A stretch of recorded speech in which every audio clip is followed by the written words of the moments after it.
पोलिसांचा अंदाज फोल ठरवून धनकवडीमध्ये पुन्हा एकदा टोळी युद्धाने उचल खाल्ली आहे। लॉटरी व्यावसायिक बैजू उर्फ प्रमोद नवघणे याच्या खुनाचा बदला म्हणून त्याच्या साथीदारांनी नवघणे खून प्रकरणातील आरोपी दत्ता माने याच्या मेवण्याचा कोयत्याने वार करून खून केला। सराईत गुन्हेगार बापू नायर याच्या अटकेनंतर धनकवडी परिसरातील टोळी युद्ध थंडावेल असा पोलिसांचा अंदाज होता। या घटनेमुळे तो अंदाज फोल ठरला आहे। तसेच बापू नायर कारागृहात असला तरी त्याची टोळी मात्र सक्रिय असल्याचे स्पष्ट झाले आहे। ज्ञानेश्वर शिवाजी जाधव यांचा खून करण्यात आला आहे। या प्रकरणी हवेली पोलीस ठाण्यात सचिन उर्फ पप्पू घोलप, कुणाल पोळ, अफसर कांबळे, समीर अन्सारी, अजय कांबळे, समीर घाडगे यांच्या विरुद्ध गुन्हा दाखल करण्यात आला आहे। मयत जाधव हे दत्ता माने याचे मेवणे असून मानेची सर्व कायदेशीर कामे ते पाहत होते। जाधव यांचे मार्केट यार्ड येथे दुकानही होते।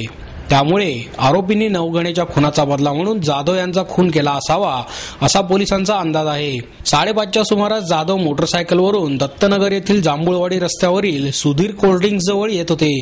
त्यावेळी आरोपींनी रस्त्यात दोर आडवा लावला होता। दोराला अडकून जाधव मोटरसायकलवरून खाली पडले। त्याचवेळी दबा धरून बसलेल्या आरोपींनी त्यांच्यावर सत्तूर, कोयता, गज आणि काठीने वार केले। आरोपींनी केलेल्या 14 वारांमुळे गंभीर जखमी झालेला जाधव यांचा जागीच मृत्यू झाला। घटनेची माहिती मिळताच हवेली पोलीस ठाण्याचे पोलीस निरीक्षक सरदार पाटील आणि त्यांचे पथक घटनास्थळी पोहोचले। या गुन्ह्याचा तपास करण्यासाठी पोलिसांनी 2 पथके तयार केली असून सहकारनगर पोलीस ठाण्यात दाखल असलेल्या गुन्ह्याची माहिती काढून त्या अनुषंगाने आरोपींचा शोध सुरू असल्याचे पोलीस निरीक्षक पाटील यांनी सांगितले। झालेल्या या खुनाच्या घटनेमुळे बापू नायर आणि नवघणे टोळीमध्ये या परिसरात पुन्हा टोळी युद्धाचा भडका उडाला आहे। आज सकाळी जो खून झाला तो त्यातला मयत आहे ज्ञानेश्वर शिवाजी जाधव व 31 वर्ष, राहणार आंबेगाव खुर्द।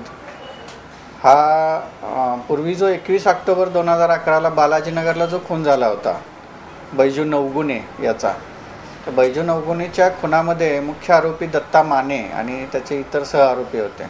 तर यातला जो दत्ता माने आहे तो अद्यापही जेलमध्ये आहे आणि त्याचा यातला मयत आहे हा त्याचा नातेवाईक आहे, मेहुणा आहे त्याचा, आणि तो त्याला बाहेरून मदत करतो, त्याच्या जामिनासाठी मदत करतो।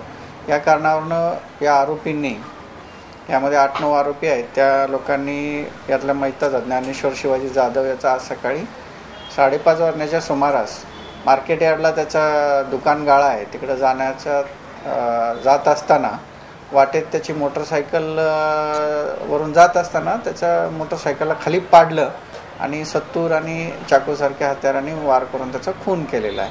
त्यामध्ये आमच्या आता अधिक तपास चालू आहे।